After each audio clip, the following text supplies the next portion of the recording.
तर स्वागत आहे मित्रांनो माझ्या नवीन धमाकेदार ब्लॉगमध्ये. तर आज मी आलेलो मामाच्या गावाला. तर शेवटपर्यंत बघा. मी एका यूट्यूबरला भेटायला जाणार आहे. म्हणजे कळेगावात मी राहतो, तिथे जवळ एक गाव आहे, तिथेच यूट्यूबर राहते तो. तर मित्रांनो शेवटपर्यंत बघा ब्लॉग. तर मित्रांनो आमच्या CWLV ह्या गाडीत जाणार आहे आम्ही तिकडे. तर किल्ली गाडीची घेऊन जाऊया आज गाडीत बसायला. तो मित्रांनो बसलोय गाडीत. हे बघा लगेच सनरूफवर चढल्यात वर. बघा सनरूफ. हे बघा कळ्याची खाऊ गल्ली म्हणून ओळखली जाणारी गल्ली. इथे सगळ्या दुकानात आहेत. तर बघा सनरूफ पण केवढं भारी दिसते.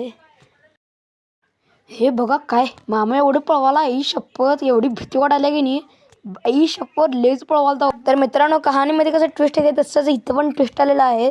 आम्ही ज्या युट्यूबरकडे जाणार होतो ना, ते युट्यूबर आता आंबाघाटला त्यांना बोललेलं ॲडव्हर्टाइजमेंटला. तर उद्या जाणार आहे. भेटलं नाही तर तरी पण नेचर एवढं भारी दिसतं. गाडीत बसलेलं आहे बघा. एवढी आमची गँग आहे. तर थँक्स फॉर वॉचिंग.